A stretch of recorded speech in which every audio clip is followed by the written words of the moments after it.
cada 3 guatemaltecos tiene la intención de emigrar. Así lo explican expertos que realizaron un análisis sobre el flujo migratorio de los últimos años. Tenemos una migración en medio de una pandemia que, ojo, no hay que olvidar que eso todavía aumenta las características de la problemática. Guatemala en 2021, un tercio de sus ciudadanos considera o tiene intenciones de ir a vivir o a trabajar en el extranjero. Esto posiciona a Guatemala como el segundo país con mayor intención de emigrar en todo el Triángulo Norte, superado solamente por Honduras. Para empezar, son los hombres quienes reportan mayores intenciones que las mujeres, 41%.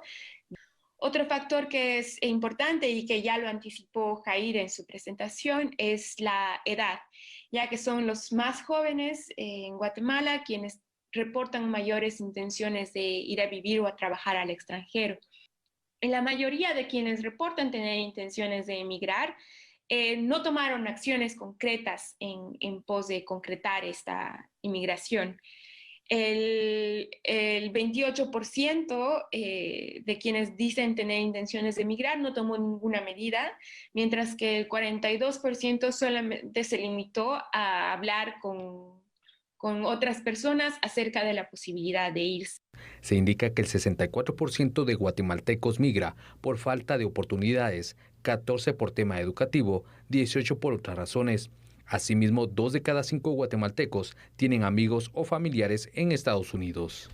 Vaya si es un tema dramático, televidentes y Sandy, que digamos que un tercio de la población guatemalteca, puesto de otra forma, 1 de cada 3 guatemaltecos ha pensado o tiene la intención de emigrar. Pero fíjate, Sandy, en este tema estadístico también, jóvenes comprendidos de los 18 a los 25 años, el 50% de ellos se quiere ir de Guatemala. Qué terrible.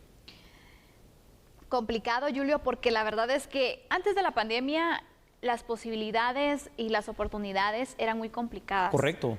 Y ahora, con este panorama económico que vivimos por pandemia, por la situación incluso de conflicto que se da a nivel internacional, con el tema de Rusia, todo esto ha venido afectando y sin duda alguna también viene cerrando más esas oportunidades. Definitivamente. Es necesario buscar maneras de seguir apoyando a los jóvenes, de poderles brindar entonces otras alternativas de vida, de decirles, miren, aquí hay formas de salir adelante, pero también que se pueda visualizar, que ellos vean que existe la posibilidad de, por ejemplo, si estudian, cuando se gradúen van a tener la oportunidad de optar a un trabajo y que no cuando vayan a aplicar les digan, es que no tiene experiencia, entonces no lo podemos contratar, entonces ¿para qué estudió? Y si llegas a los 35 años ya eres muy viejo en teoría. Exactamente, entonces, ¿de qué forma se puede ir dando oportunidad en el campo laboral? Porque muchos de estos jóvenes no es que se vayan a Estados Unidos, que es el principal destino al que emigran, sí.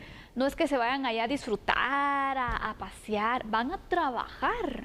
2 y 3 trabajos inclusive para poder sostenerse, porque la vida, por ejemplo, en California, en Los Ángeles, es de las más caras que puedes encontrar a Estados Unidos. Y la segunda ciudad donde más guatemaltecos viven al día de hoy no está aquí en Guatemala, no es después de la ciudad capital de la Nueva Guatemala de la Asunción, se llama Los Ángeles. Esto es dramático. Fíjate, Sandy, ¿cómo poder ir frenando esto? Se dice fácil, pero las acciones son complicadas. Sí. Número 1, crear obviamente las condiciones de respeto a los derechos humanos básicos fundamentales, el derecho a la salud, a la educación, el derecho al trabajo, al desarrollo, ¿no? Entre otros. Y por supuesto, hacer algo con esos 240, 250 mil jóvenes que año con año salen graduados de educación media y se encuentran con que hay un mundo de oferta laboral de 20,000 puestos que se han ido todavía disminuyendo por lo que tú decías, los efectos propios de la pandemia. La industria, por ejemplo, turística, hotelera, de agencias de viajes, hubo un momento que estuvo a punto realmente de quebrar en nuestro país y muchos jóvenes estaban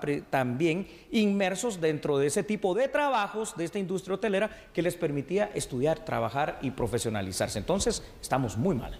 Exactamente, se van cerrando esas oportunidades, Julio, y ojo, porque muchos jóvenes ya incluso por el tema de las oportunidades que se van dando, que se van reduciendo, es uno de los motivos. Claro. Pero también el tema cultural, Julio, que observamos entonces que la única forma de poder tener una casa, un vehículo, tener los bienes, ¿no? De poder sacar adelante a la familia, es migrando y asumiendo el riesgo también, porque cuando le dices a alguien, pero ¿para qué te vas a ir si también vemos el peligro que existe en el camino? Bueno, pero me muero aquí o me muero allá. El punto es de que el riesgo y el peligro lo voy a tener en cualquier lado, porque la violencia también es uno de los motivos por los cuales algunos migran. La violencia es factor fundamental. Vamos a ir con unos datos, pero en Guatemala, ¿cuántas personas realmente pueden tener acceso a ganar diario 500 quetzales? En Estados Unidos eso es muy factible. Bueno, ahí lo tenemos. Entonces vamos con los primeros datos. Así es. Si te parece, Sandy, ¿qué tema más polémico, ¿no? La falta de oportunidades en general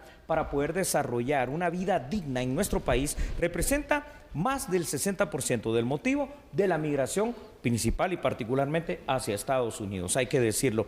Aunque la cifra real debe ser mayor, imagínense ustedes, se estima que 2 de cada 5 guatemaltecos tienen algún familiar o algún conocido amigo en Estados Unidos viviendo y radicando de manera legal o de manera ilegal, la mayoría de ellos. Recordemos que la migración, Sandy, de guatemaltecos hacia aquel país inició a mediados de la década de los 80. Y sabes, de la década de los 80 para acá han pasado 36 años. Fíjate, el tiempo que duró el conflicto armado es el tiempo que ha pasado desde aquella época.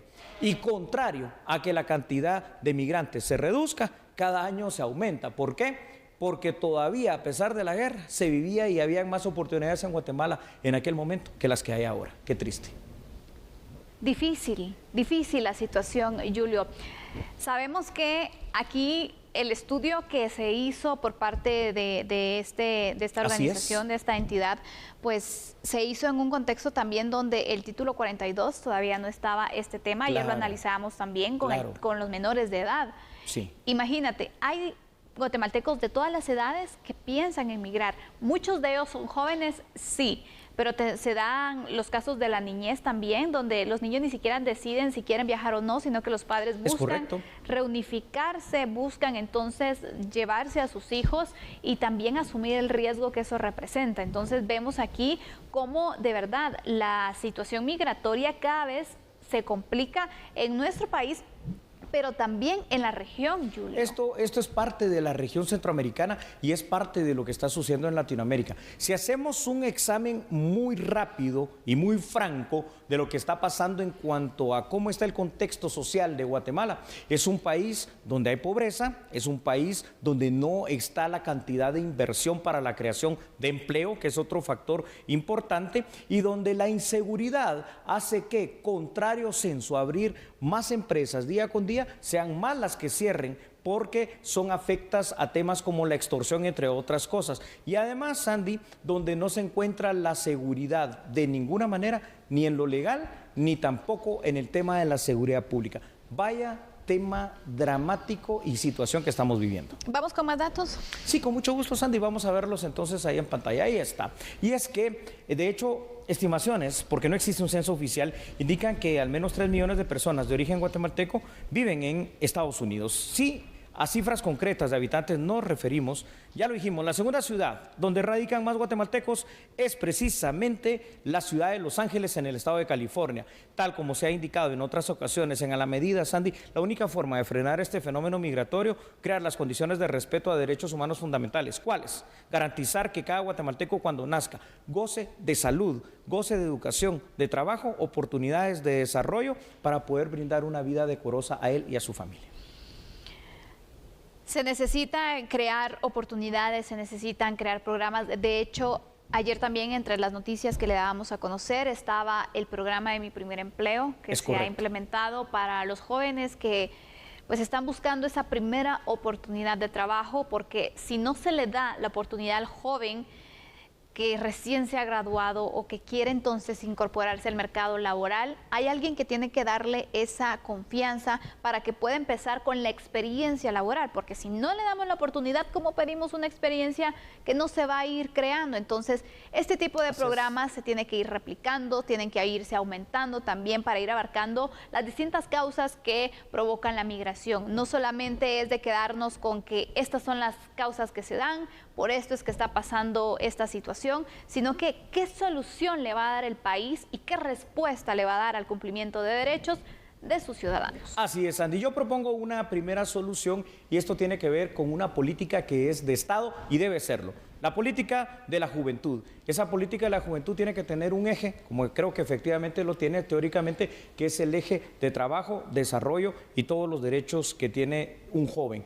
Pero eso debe verse reflejado en ferias de empleo, creación de oportunidades y verificar específicamente que los jóvenes guatemaltecos gocen de las condiciones educativas, de salud y de trabajo que se necesitan para vivir de una manera digna en este que es el país de todos, Guatemala. Continuamos con la información.